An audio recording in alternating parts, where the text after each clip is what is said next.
They voted against infrastructure bills because it would cause inflation to go up. This person is so dumb. And all I know is that they can regurgitate whatever they told you in Fox News. But that shit doesn't work on someone like me because I know economics. NANI? Dynamite! Dynamite! Here's other information just in from the correspondents traveling with. I'm gonna let Chameleon the God tell it. Hey guys, how you doing? My name's Cyril. This is the Identity Booth. I'm gonna let Charlemagne. I always want to say Charlemagne. But I'm gonna let the Breakfast Club tell it because I think he eloquently stated it all out there for us. But we're gonna dig deeper after hearing a little bit more about it. Ab-Soul to one of those. Ab-Soul just did a donkey today mentioning his new record. Dropping the clues bombs for Ab-Soul. Donkey today for Monday, September 19th goes to former Mississippi Governor Phil Bryant. Okay, this story bothers me in such a real way because it's just more proof that regardless of what this country tries to tell us, the powers that be do not care about the poor. Period. Okay, because Phil Bryant is at the center of a welfare scandal. There is a civil lawsuit against him because he used federal welfare funds toward the building of a new volleyball stadium at the University of Southern Mississippi. A massive criminal scandal in which prominent officials misspent or stole millions in welfare funds intended for the nation's poorest residents. Disgusting. Disgusting. A project prosecutors have called a scheme to defraud the government. Let's go to KTLA for the report, please. Brett Favre's life after football has been focused on philanthropy, but as first reported by Mississippi Today, newly revealed text messages filed in an ongoing civil lawsuit show Favre was part of a scheme that funneled at least $5 million of wealth. I just want to show, man, snakes like this. This is a dude who went golfing with Trump. He doesn't care about any of the black people he's talking to or around. He didn't even have the decency to dress up for them. He didn't even have the decency to put on a suit. This picture, this aesthetic says so much. He's not concerned about y'all because he's not even, he didn't do nothing to prepare for y'all. Look at him. Basic as can be. Basic as far as the eye can see.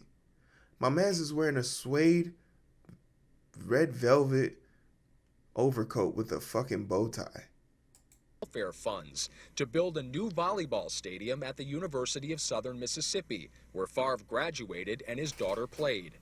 The texts show former Mississippi Governor Phil Bryant pushed for the facility, despite denying close involvement. A friend of the former governor's wife, Nancy New, would submit a $5 million upfront lease to use the university's athletic facilities for her nonprofit's programming. Former welfare agency director John Davis approved $4 million immediately. Oh, when the scammers is white, the light's not so bright, huh?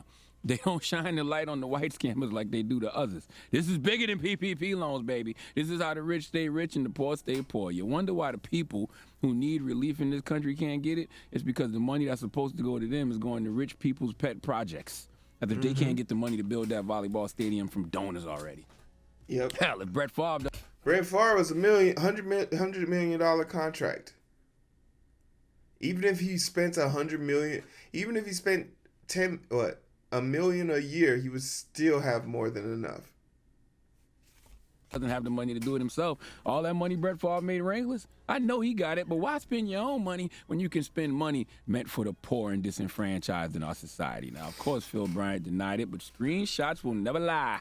And there are text messages that show that Bryant guided Favre on how to write a funding proposal so that it would be granted. Now, Brett Favre previously denied that he discussed the volleyball project with Bryant, but the text messages quoted indicate otherwise, suggesting that $5 million was given to the school. Now, Brett Favre's involvement in the welfare scandal first emerged when it was reported that he received $1.1 million for work he allegedly didn't perform. Yeah, he was supposed to be doing like a voiceover thing. But this drives into the bigger issue, right? State leaders and residents question if the governor of Mississippi's comments about Jackson, Mississippi.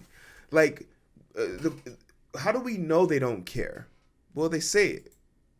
From residents to business owners to state leaders, many people in Mississippi are trying to figure out exactly what Governor Tate Reeves meant when he told a group in Hattiesburg last week that it was, quote, a great day to not be in Jackson. At 3 on your sides, Holly Emery speaks with Jacksonians about the governor's comment.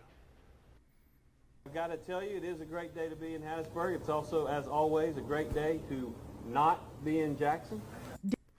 This is hilarious in a ha-ha, no one's laughing type of way, because Mississippi doesn't have clean drinking water.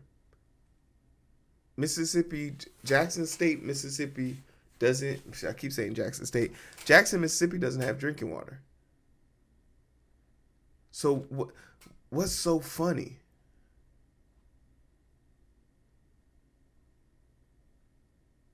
Is such a bad dog whistle. Days after Governor Tate Reeves made that comment regarding the capital city, there's a divide between what people believe he was implying, while some believe it was a joke gone wrong. I am very guilty when public speaking of trying to make a joke that goes over like a lead balloon. I've done it time and time again. I have a feeling that I'm sure the governor was just White people are like that are so annoying. trying to show some humor. One state leader believes it was a poor decision completely. People are looking at our state right now. They're looking at the city of Jackson. And I think they were very shocked to see the governor dish the city of Jackson like that. Senator Hillman Frazier says because the governor represents the entire state, lighthearted or not, the comment could impact the capital city. Words are very, very important because they're so powerful. A lot of our business people might look at those words and say, well, if he sees bad to be in Jackson, we might as well move our business out of Jackson. A strong Jackson means a strong state of Mississippi. So he should be doing all he can to uplift the city of Jackson. Business owner Jeff Good says while the comment does hurt, it's not something that's going to make him leave, as long as city and state leaders continue to work together to resolve the water issues. I think that if a comment is made over and over again, and if there's a real aggressive attempt at saying something negative about somebody, I'd be worried. But again, that's not how dog whistles work. Dog whistles are not supposed to be heard. They're supposed to be implied. You're supposed to be able to infer based on the actions. He's so, oh my goodness. I'm super guilty of trying to make really bad jokes, and so I'm You've already said that. You're not funny. In Jackson, Holly Emery, 3 on your side. And I think a great joke is, you're not funny. So with all of that being said, with the scandals, and someone had the nerves, and this before we close this out, because I'm actually over all of this shit. Before we close this out, I found it to be really distasteful when I put out a video last week about the water crisis, and let's see if we can go to the comment section of this video. And this person felt the need to comment in my video saying basically the equivalent of, what about the other side? What aboutism? So when I posted this, Mississippi flood, Governor Tate Reeves failed the state, worst state in the country. And her comment, her concern isn't about the citizens of Jackson, Mississippi. It's, did you not see in California how they were blacked out all across the state and it's run by Democrats? Ha ha.